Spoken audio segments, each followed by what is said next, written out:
യേശു പറഞ്ഞു, ഞാനാണ് പുനരുദ്ധാനവും ജീവനും. എന്നിൽ വിശ്വസിക്കുന്നവൻ മരിച്ചാലും ജീവിക്കും. അങ്ങനെ ജീവിക്കുകയും എന്നിൽ വിശ്വസിക്കുകയും ചെയ്യുന്നവൻ ഒരിക്കലും മരിക്കുകയില്ല.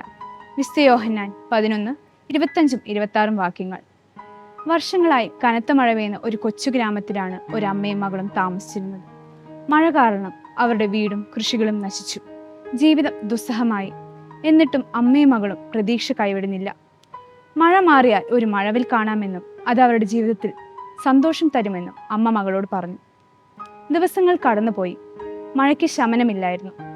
ഒരു ദിവസം മകൾ അമ്മയോട് ചോദിച്ചു, അമ്മേ, എപ്പോഴാണ് മഴവിൽ കാണുക? അപ്പോൾ അമ്മ മകളെ ചേർത്ത് പിടിച്ച് പറഞ്ഞു, നമ്മൾ വിശ്വസിച്ചാൽ അത് തീർച്ചയായും കാണും. നമ്മൾ പ്രതീക്ഷയോടെ കാത്തിരിക്കണം.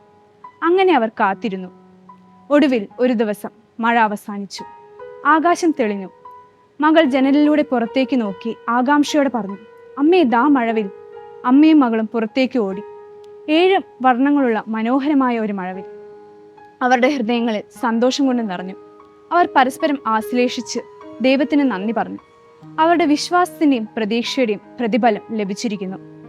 അതുപോലെ തങ്ങളുടെ സഹോദരനെ യേശു രോഗത്തിൽ നിന്ന് സൗഖ്യപ്പെടുത്തുമെന്ന് വിശ്വസിച്ചവരാണ് മാർത്തായും മറിയവും. എന്നാൽ ലാസർ മരണത്തിന് കീഴടങ്ങിയപ്പോൾ അവർ യേശുവിലുള്ള വിശ്വാസം കൈവിടുന്നില്ല. ആ വിശ്വാസത്തിന്റെയും കാത്തിരിപ്പിന്റെയും ഫലമായിട്ടാണ് യേശു ലാസറിനെ 4-ാം ദിവസം മരണത്തിൽ നിന്ന് ഉയർത്തെഴുന്നേൽപ്പിച്ചത്. ജീവിതത്തിൽ പ്രതിസന്ധികൾ ഉണ്ടാകുമ്പോൾ പ്രതീക്ഷ കൈവിടരുത്. വിശ്വാസത്തോടെ കാത്തിരിക്കുക. ഒടുവിൽ വിശ്വാസത്തിന്റെയും കാത്തിരിപ്പിന്റെയും ഒരു മഴവിൽ നമ്മുടെ ജീവിതത്തിൽ പ്രത്യക്ഷപ്പെടും.